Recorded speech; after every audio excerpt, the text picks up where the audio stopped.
happened in the past, just so everyone out there, especially those who work 9-to-5 jobs, like I had someone message me today and he said to me, what happens if someone is trying to knock me or trying to attack one of my family members, you know? And I said to him, protect them. Like judges inside courtrooms make mistakes every single day. That's why there's a lot of innocent people inside prison, yeah?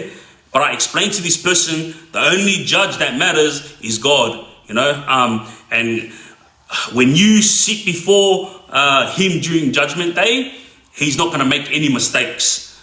So if you're worried about the repercussions of going to prison, bro, let me tell you right now, the most important thing is your family and your health. And if someone's coming for your family, then obviously you have to protect them with everything that you have, you know.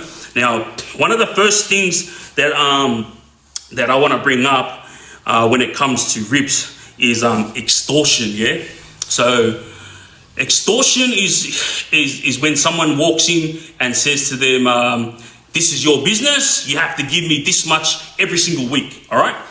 A lot of people that have been knocked, it's because of them extorting other people, yeah? But it's not because the person that owns the shop seek the revenge. Let me tell you, to all you younger generation out there that don't understand, here's a shop. Here's one guy who comes with his crew and they say to him, if you don't pay us $500 or $1,000 a week from your shop, we're going to shut you down by burning up your shop, yeah? And then another crew will come around and say the same thing to these guys, and obviously this shop will say the other crew has already hit us up. Then these two crews are going to go to war because they want the money from this shop. Now this is how all the gang rubbish is breaking out on the streets right now, yeah? And that's what I'm saying to you. I've seen in Melbourne with all the tobacco rubbish that was going on up there, it's youngsters that are rolling up the shops. It's youngsters that's being told to go and do these ones to the houses. And to all you youngsters out there that's getting involved in all this stuff, let me tell you something. You're getting paid $1,000 to $2,000 to go and do this crap to people. Remember that word, empathy, all right? Put yourself in that family's shoes. When you're shooting at this family's house, what happens if you hit a kid? What happens if you hit a mum? You know what I mean? This is what you're not using your brain in. This little chump change 5K that you're getting from these guys to go do this to houses. It's going to come back and bite you in the ass. And let me tell you about when you're going up and you're rolling up shops for these people overseas, yeah? Let me explain something to you. When you do this, what happens if there's someone inside that shop? Like, this is what I'm getting at. Something happened overseas. I remember that it was an extortion, and the shop refused to pay, yeah? Because they refused to pay, they sent younger boys to go and roll it up, and once it went up, they didn't realize there was people inside the shop, and they ended up passing away, you know, and it's only God knows how these youngsters are feeling when they're inside prison and they're realizing, wow, like, I can't believe I just went to make a quick buck by burning up that place, and now all of a sudden, I've got murder charges on my head. You know what I mean?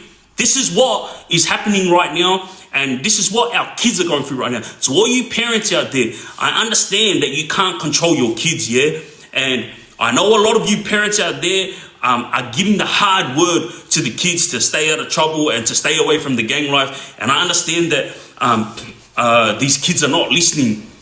Trust me, I understand where the kids are coming from, because I was in that position where my parents were smashing me with positivity, smashing me with the Bible, smashing me with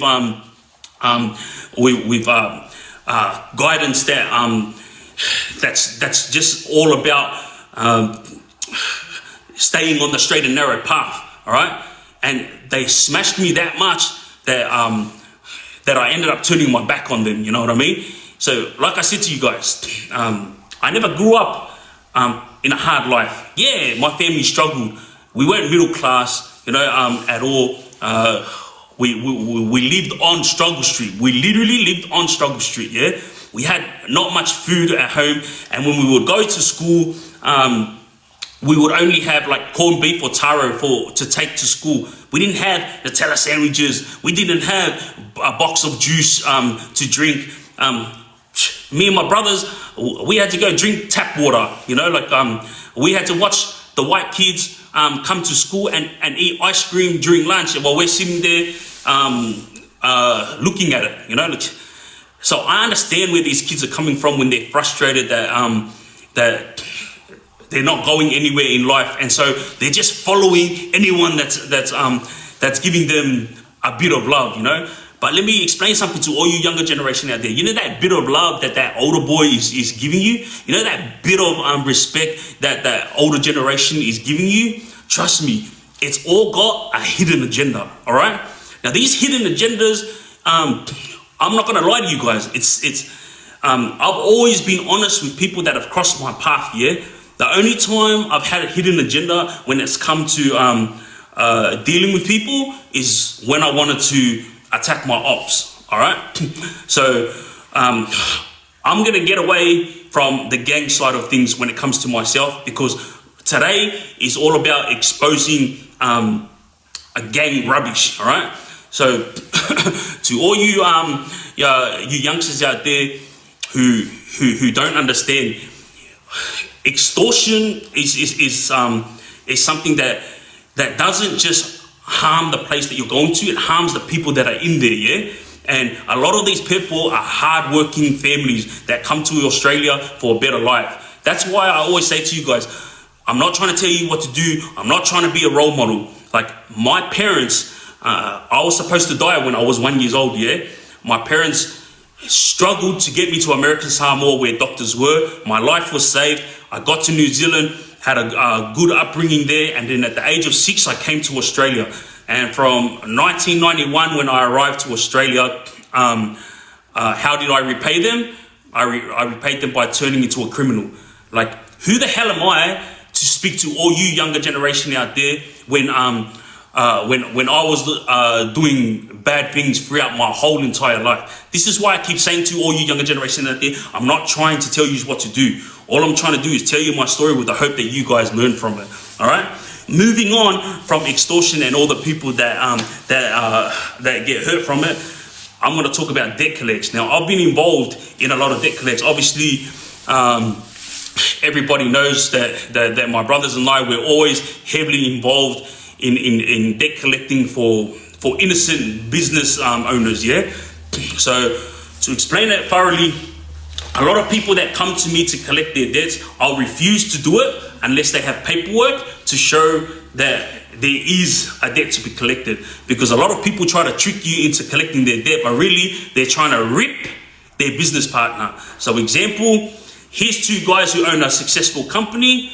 This guy here is sick and tired of his partner, so he'll come to a gang member like myself from the past, and they'll say 1, 2, 3. This guy here, my business partner is trying to rip me and take my company of me, but really the business partner is not doing anything. So then people like myself would come in, stand over this guy, take his cut of the company, so he gets kicked to the curb, and now this guy is the boss, and he's the one who has everything, and he has this gang to back him up. All right.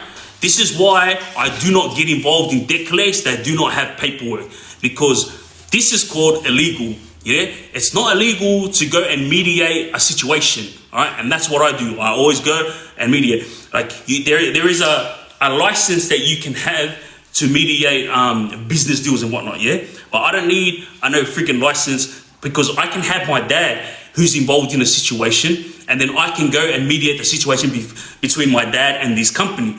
So this is what my guys and I were doing a lot in the past, and a lot of money came from debt collecting, all right?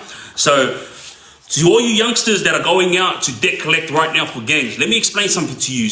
It's not as simple as walking in there and saying, hey, you owe me my people money, pay this money. All right, number one, remember, this person might have backup from another gang. So now you're going to have issues with that other gang. Not only from the police, because you turned up there to do something illegal. You don't even have paperwork. You're turning up, and when the way you speak is aggressive. When you're speaking aggressively to someone that you're debt collecting against, this is considered intimidation. All right, so you can be charged for intimidation, and then you can be chucked in prison for it. All right, so same thing with me. When I turn up to speak to someone, like I talk to them like a gentleman. You know, I explain to them why I'm there.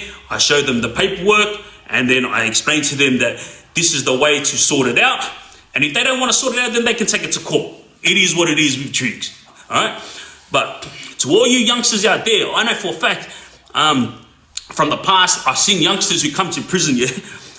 Not only did these guys walk in and threaten people for, when they were debt collecting, but they went there in legitimate cars, and then they went there and threatened these blokes, blah, blah, blah, blah, blah, and they ended up sitting inside prison for 18 months, you know, because they got charged with intimidation, they got charged with threatening, and then obviously assault, occasionally actual bodily harm. Unless it was the assault was overboard, they'll get charged with GBH or grievously bodily harm. Like, this is what I'm saying. There's a lot that goes into it. So to all you youngsters out there who are out there trying to debt collect, just remember there's a whole heap more to understand. It's not just based on going out there with your little weapons and trying to put it on people. It doesn't work like that, yeah? And it's not about being smart. It's about understanding the situation. The situation is when you're hired to go and do this debt collect, it's because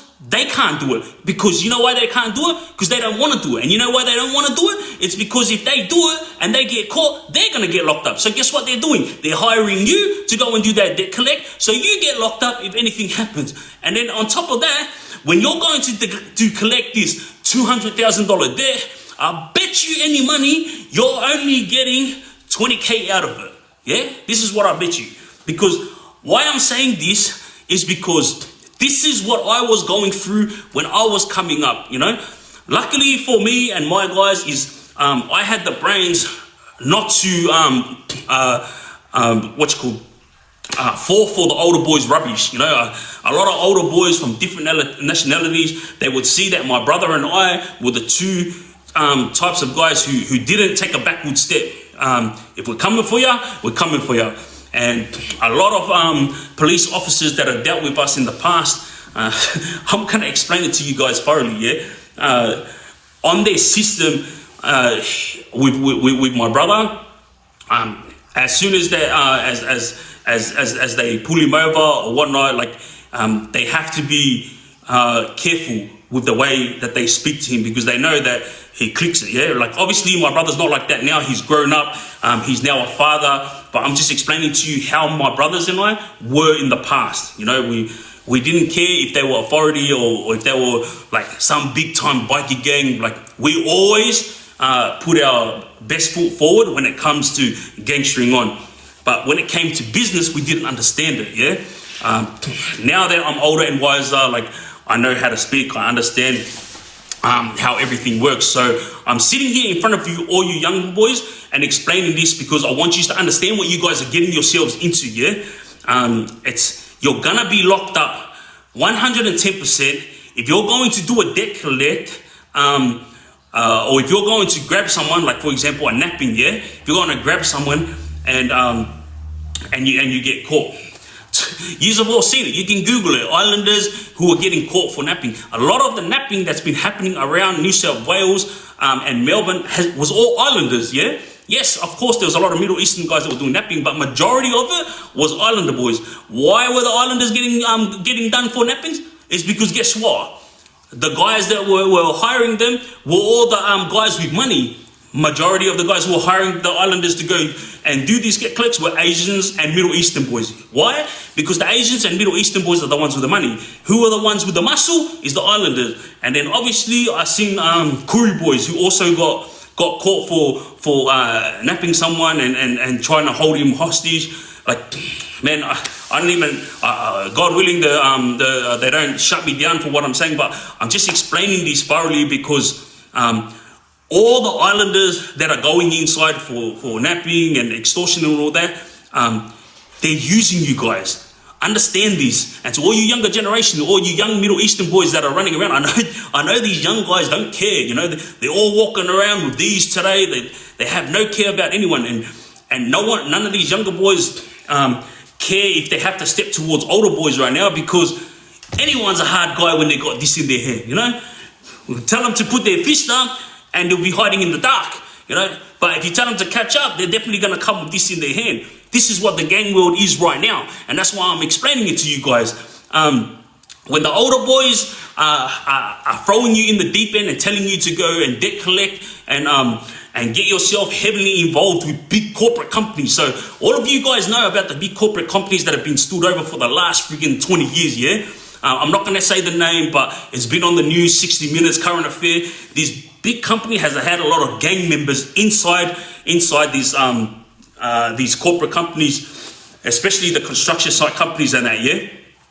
Now, I know a lot of people that were involved in all this stuff, and it used to be just older boys fronting these companies and putting it on them.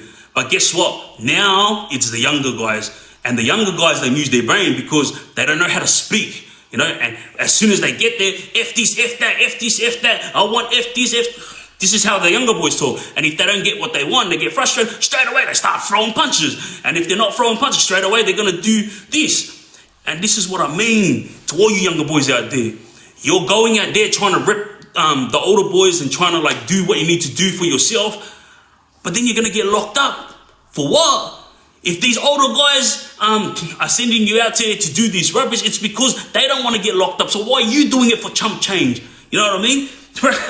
If you're getting paid $1 million from a grenade, do what you want, you know. But when I know for a fact you're not getting paid anything worth your while. I know for a fact that it's all chump change. And even if you were getting $500,000 from it, bro, what's the risk that you're taking? Yeah, if you accidentally ill-K someone in the middle of doing your debt collect, you're gonna be inside jail for the next 20 years. You know. So where's that $500,000 gonna go now? Tell me, where's that $500,000 going to go now? This is what I'm freaking talking about. Use your freaking brain, all right? All right, now we're going to move on to drug rips. Wow. A lot of drug rips is happening right now as we speak. The drugs is going dry. I know for a fact because I hear it with my ears. I'm out on the streets, so everyone's talking about there's not much Udres on the streets right now. And there's always... 2 or 3 gangs that have got, but the prices were down, but now all the prices have gone up. When the prices go up, that means there's not much on the streets, all right? So to all you youngsters that are being told, hey, there's this house, yeah? And in this house is a large amount of Udres. It's time to run in and do what needs to be done so we can get paid. And this is what your cut is going to be. Let me explain something to you young guys again. There was a guy, his nickname was Harry Potter from back in the days, yeah? This guy was small and this guy had glasses, Asian, yeah? If you slap this bloke would go flying. That's how small this guy was, yeah? Now, when I was in prison with him, the story was told. He was unpacking his boot and then he turned around and saw islanders and Asians driving past his house, but they were looking at his house, yeah? He walks inside, puts his stuff down, and he grabs his gat. As he grabbed his gat, he turned around, and then boom, all these islanders and Asians start running in. As they start running in, the little Harry Potter guy just pulled up, boom, guys started dropping, guys were turning around, running, getting hit in the back, everything. Guess what happened? This guy ended up getting charged for all the ooting shades that he did and all the people that got dropped, yeah? And guess what? Families lost family members that day, all right? I'm not going to get too much into it, but all I'm going to say is this little Asian guy was just defending himself and his family. He had it in his head as soon as he saw them driving past that they were going to do something because they were big islander boys and Asians in that car. Went inside, grabbed what he needed to grab, and as he turned around, they all come running in. Now remember, the repercussions. They didn't know they were going to get ill-K that day. They didn't know they were going to get Oche that day. They just went in with the intent of grabbing the drugs from this guy or grabbing all the money that he had in his house, yeah? It was obviously going to be a home invasion. And all of you know all the home invasions that's happening on the streets right now. Not only in Sydney, in Melbourne, in Queensland, in Perth, in Adelaide. There's a lot of home invasions happening right now. And let me tell you something. One day, you're going to try to home invade the wrong person. Like I said to you, this little Asian guy, he's so small. You give him one slap, he'll go flying. But guess what happened that day? He had this. So obviously, he's a hard guy now. And as soon as these guys came through, he wasn't trying to ill-K anyone. He was just trying to protect himself and his family. So he did what he had to do. And he ended up, I think he got about 6 or 8 years. So he didn't get charged for murder. Guess what he got charged for? Manslaughter. Because he didn't mean to ill-K them, Like he was just protecting himself and he was on his property. So to all you youngsters out there that's going in and doing home invasions, kidnappings, robberies, like just remember, you're going to be sitting inside prison, and all the rubbish that I've been talking about in prison for the last couple of weeks, all of this is going to be happening to you once you're inside. And let me give you another example of boys that were doing home invasions. All right, there was 3 boys. They ran up inside these 3 boys were Asians, yeah, and they knew about a place in Cabramatta, and this place in Cabramatta was a lottery place. So it's, to all of you that don't understand around the world, in Australia, it's illegal to hold gambling inside a house. In other countries, it's not illegal, but here in Australia, if you try to hold poker machines, poker games here, or if you try to do card games that's for money gambling, it's illegal. So you can get charged for this, yeah? And this house in Cabramatta, it was like a lottery place. You could go there and minimum you had to bring was $5,000. So obviously, if the minimum is $5,000, that when I say this to all of you youngsters that don't understand this, it means that you're not allowed to go to this lottery place if you don't have $5,000 or more money. That's what it means, all right? So once they went to this this house knowing that there's gonna be a big load of money there, they ran in. When they ran in, there was all these old Asian people, and they were all like gambling and whatnot, yeah? They ran in, held everyone up, get on the ground, get on the ground. Everyone was jumping on the ground. Everyone was getting tied up. Everyone was in. They had these youngsters that ran in, the 3 Asian boys, he had machetes, yeah? And when they were like threatening everyone to get on the ground, they didn't realize, even though they saw all the tens of thousands of dollars that was on all the tables, they didn't realize that inside another room was young guys who was protecting this lottery house in Cabramatta, all right? Now, this incident has never come to light, but the reason why I'm telling it is because the 3 guys that were involved who got hurt, all 3 of them now live overseas in Vietnam, and one of them lives in Cambodia. And the reason why I'm explaining this story is because when they had all these old people on the ground, one of the old ladies who was in this gambling thing, she started having like a heart attack, panic attack sort of thing, yeah? And then they tried to take the zip tie off her, yeah?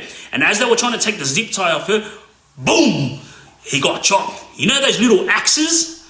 Mate, the guys in the back who were supposed to be protecting it, they were hiding, yeah? So when the younger guys were like tying him up, the guys came running from the back with the axe and went whack straight across his freaking shoulder, and then whack straight across his head. So the 2 guys that I know, he had an axe mark across his head. The other guy had an axe mark on his chest. They quickly ran out, and these guys were like attacking them. I heard that the old lady, she ended up in hospital, and she was all good, but it took her a week to recover. And the funny thing is, by the time the police and ambulance got to this place, all the lottery stuff was already put away, and the only thing that the police knew was there was an incident that occurred, like a home invasion type of incident, yeah. But they didn't realize that this place was a lottery place, so they could have charged everyone in there, but they didn't charge everyone in there because they just thought it was a home invasion, so these people got run in on.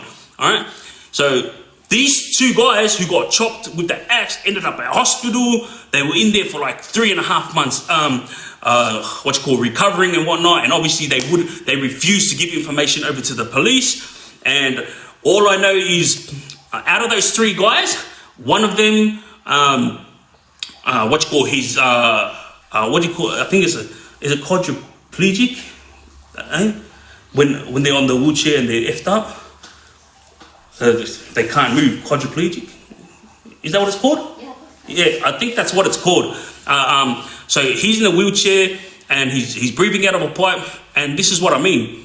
I'm the same age as him, so he'll be turning 42 this year. Yeah, and from all the bad stuff that he did in the past, he wasted all his life. Yeah, then his health got worse and worse, and then he had an accident. And now the guy is on a wheelchair, breathing out of a tube, and he's regretting everything he'd done in the past. So to all you younger generation now that's watching my live, this is your opportunity to change your life. I'm not trying to tell you to change your life. You do what you want with your life. I'm just telling you this story with the hope that you learn from it, yeah? Because remember, these family members who, they were doing something illegal, like gambling and lottery. But for all of you who don't know, Asians love to gamble.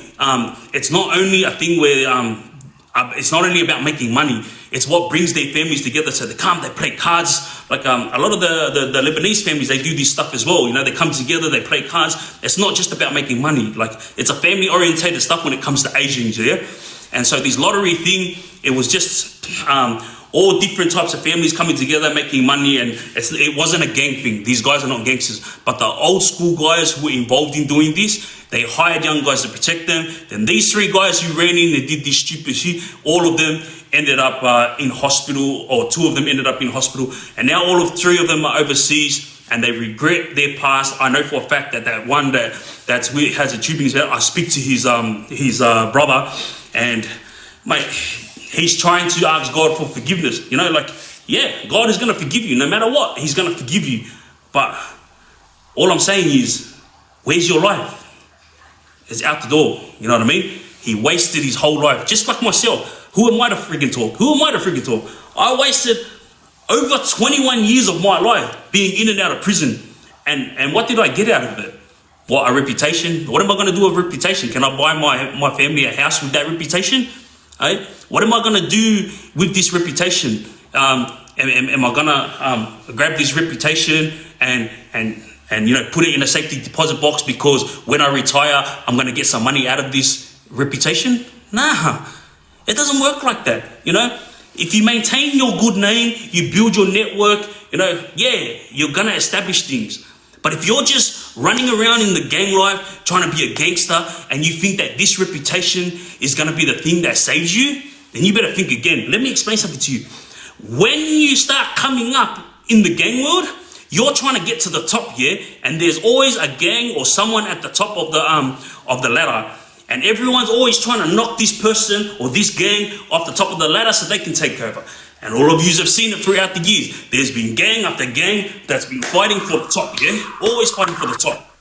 And that's why I'm saying to you guys, if you're out there right now trying to get status, or you're out there right now trying to reach that top, the ladder up the top so you can be number 1, remember this. You may be number 1 today. You may be number 1 for the next 5 years. But guess what? There will be someone that's going to be gunning for you so they can take your position. Remember that. That's all I'm trying to explain to you guys. Now, when it comes to what I'm talking about tonight, I think one of the biggest things from the back in the days is a story that I'm going to be explaining to you guys, yeah? But before I explain this story to you guys, please remember, one of the big things that I'm highlighting right now is rips, right? This thing that's called movies. This is what we call it, not only on the streets, but I wouldn't even say it's a street cred thing, because movies is what only the older generation boys do. Movies is what Underworld figures do, you know? Other gangs who don't understand what movies are, it's because they're not on that level. It's because they don't have the brains to pull off a movie. All right. Now again, to each and every one of you out there, I need you all to get to movies. There was I'm not gonna explain his name, yeah, but to all you younger generation out there, remember, be careful of the older boys. Now, movies is an Underworld figures thing, yeah. When a movie is played on the younger boys, it's because they want the younger guys to do the dirty work for the older boys, all right? Now, let me give you an example. There was a guy my age, he got murdered a couple of years ago, yeah? He was probably number one at doing movies, all right? He was really good at putting the fear in younger boys, but also putting fear in the community's eyes, you know. And a lot of this backlash it came back, you know. And I'm not gonna talk on him, but let me explain to you guys what movies are. I'm gonna explain a real life movie that happened with Underworld figures, all right? So my guys, which is Bloodline, yeah, were hired by this Middle Eastern guy.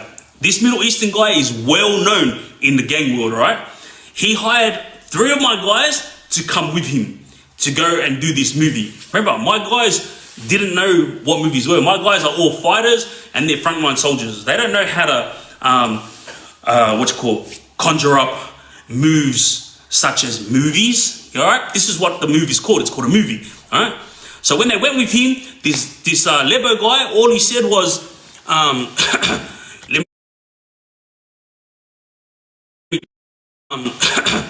me back to the movie. I'm not an AI.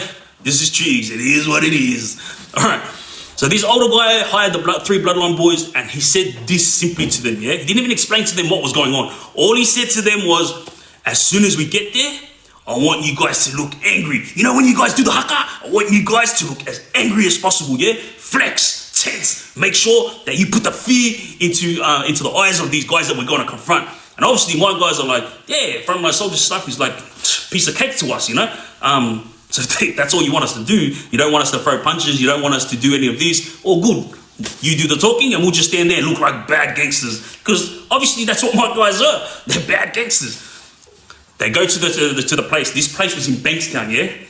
This Lebo guy walks up, and there's probably about 6 guys in front of this house, yeah? This house is a family home, so obviously like all the children and women were inside there. This big Lebo walks over, and he's got 3 big islanders walking behind him, which are all Bloodline boys, yeah? As soon as he walks over, all these younger guys stood up, and one of them was an older guy his age, yeah? And back then they were about 45 years old. They all turn around, they all stand up, and as they go to shake his hand, he starts going off. He goes, what's wrong with you, huh? You want to start trouble? You want to bring this shit here into Bankstown? He goes, this is a peaceful place. This is where all the families live, and you want to bring this rubbish here? Who are you to go freaking start trouble over there? Rah, rah, this, rah, rah, that. He's going off his head, and remember, my guys are like, bro, what the hell is going on here?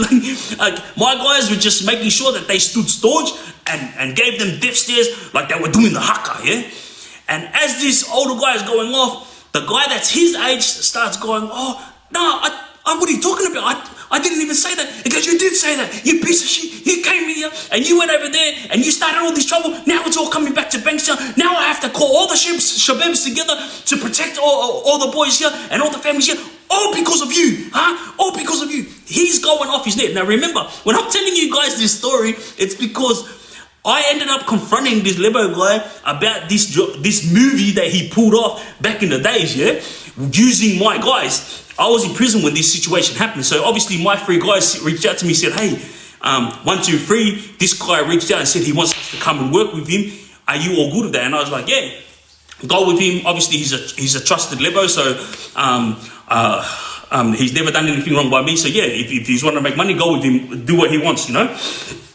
As he was going off, the guy that he was going off, he goes, come on, man. He was like shaking, right? And he was like, what am I going to do? What am I going to do to fix it? He goes, what do you mean what are you going to do to fix it? He goes, it's either you pay those guys. He goes, or we're going to war. Are you ready to go to war? Are you ready to go to war? And these guys like, no, I don't want to go to war. I don't even know what's going on. What are you talking about, bro? He goes, shut your mouth, shut your mouth. And when Lebos get in your face and start going off, mate, it knocks and knocks your freaking courage out of you, you know. Like, I've seen so many lebos get into other lebos' face, and you're like, they don't know what to say, especially when they're talking in Lebanese, yeah. And this is what this lebo goes, and he was talking in Lebanese and going off at this guy, yeah. And he was like, bro, what do I have to do? What do I have to do? He goes, well, you owe him $200,000, yeah? He goes, go in there, get $100,000, and I'll fix this situation up for you. Go in there and get $100,000. And remember, the parents have come out, the sisters have come out, and they're all thinking like, bro, what's going on? And now don't forget, guys, this is a movie, all right? This is what happens when real underworld figures are making moves on the streets. This is not stuff that these little gangsters know about. They don't know how to pull things off like this, all right? Just older boys from back in the days are the ones that know how to pull this off, yeah? So as he's going off and saying to him, get $100,000 or we're going to war, yeah? The younger guy goes, I don't have $100,000, I don't have $100,000. And he goes, wallahi, this guy, he wants us to go to, you know what? All right, go get your gas. Call all the boys, get all your gas. We're going to war. That's it. He goes, you want to F around with that side? He goes, we're going to go to war. And after we finish going to war, I'm going to slap you up, you know? One sec, guys, one sec. Sorry. Here, where did I get up to? Oh, yeah, so he's telling him to pay the $100,000, yeah? And then this guy is refusing to pay because he's saying he doesn't have it. So he said, all right, all of you go get your guys, and we're going to war with these guys. This older Lebanese guy went so hard, yeah? Went so hard in fucking putting this guy in his place that he was shaking. He was shaking to the point of like feeling like his family is now in jeopardy. Remember, his family is never in jeopardy. Was never in jeopardy. He's like, nothing was even going to happen to him. This was all a movie, and this older guy put it on him so much that he wanted to do what needed to be done to protect his family. So guess what he did? Remember, this guy is a drug dealer, yeah? He goes inside his house and he grabs $100,000, bro. He walks inside the house, he brings out $100,000 cash, and he hands it to the older lebo guy, yeah? And then all of a sudden, this older lebo guy hugs him and starts giving him religious talk, like saying to him, like, trust me. Yeah, this is the only way that, leave it like that. $100,000 was given to the older lebo guy. They walk outside, and remember, the older islander guys are still fucking in that position where they like have to hold the stance of being staunch, and if you F around, like, we're gonna go at you, you know? They turn as soon as the lebo guy gets in the car, and remember, it's a movie. The islander guy opens the car to make it look like he's the boss. The older lebo guy jumps in the car, the islanders close the door, and then they all jump in the car one by one. And then the lebo guy yells at the other guys, all good, bro, I'll sort it for you. All good, like that. Like, yeah, I appreciate you. This is what this guy was saying. Like, he was so thankful, yeah? But he didn't realize, this drug dealer, that it was all a movie. Now, my guys were telling me the story, yeah? They started driving out of the area, and apparently this happened on a well-known street in Bankstown, yeah? As soon as they started driving out of the street, remember, my guys don't know this is a movie. My guys know nothing about being organized. My guys are not have never been a part of an organized criminal syndicate. So lebo boys, like, they're good at doing stuff like this. I'm talking about the old school lebo boys, yeah? They drive out and they go around the corner. And remember, the lebo guy that's leading the way, he's still hyped up, yeah? He's like breathing heavily and he's sweating from all the swearing and carrying on that just happened, yeah? And guess what happened? As soon as he got around the corner, he stops the car. And he has the $100,000 in his hand, yeah? He turns around like this to my boys and he goes, "Ay."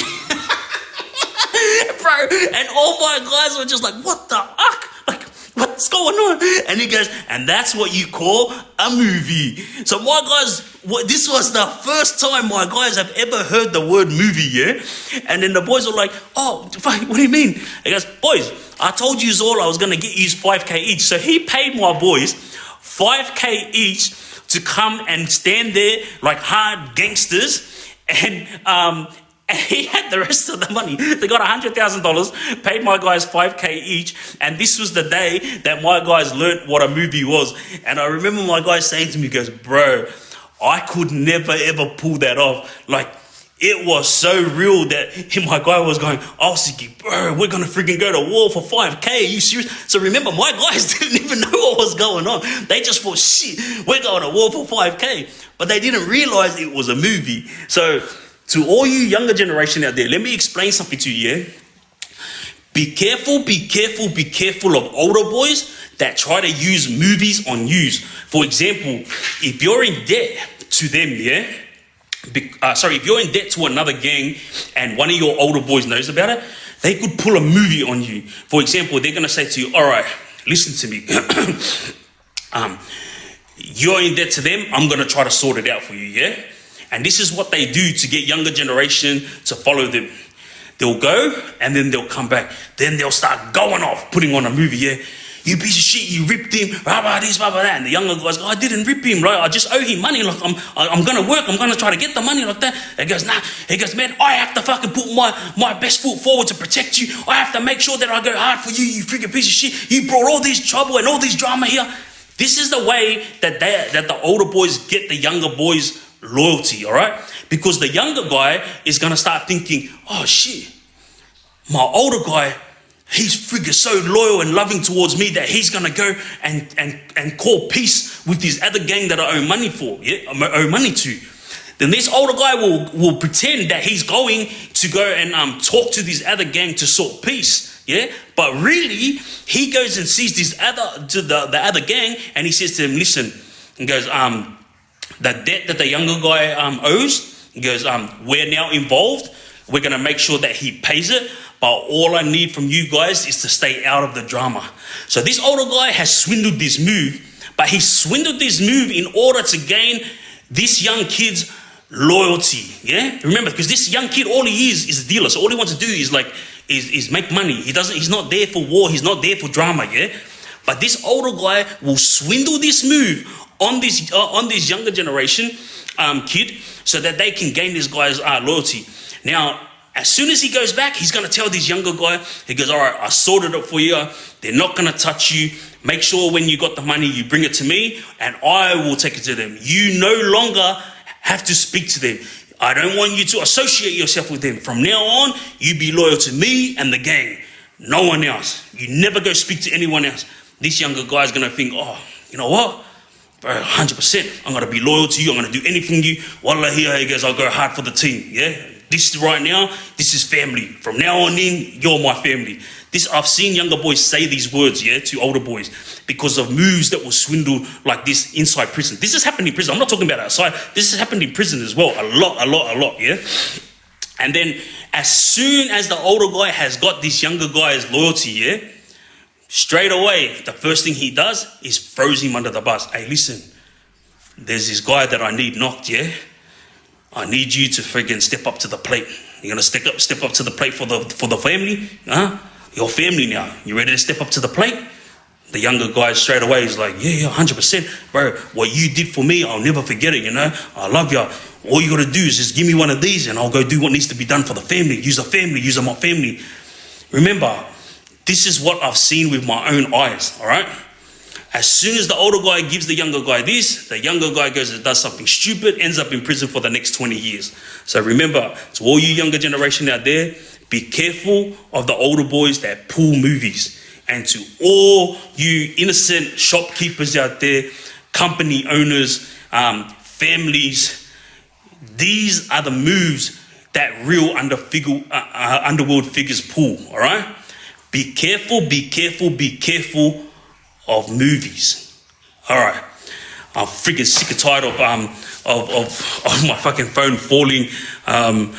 I stopped going live via my PC. My brother, he organized the whole PC and everything, thanks to all the companies that reached out and helped to pay for it. But the reason why I got off the PC after my brother did it all up for me was because everyone kept complaining that my lives were delayed. This is why I'm back on the phone. If you knew the stress that I go through to try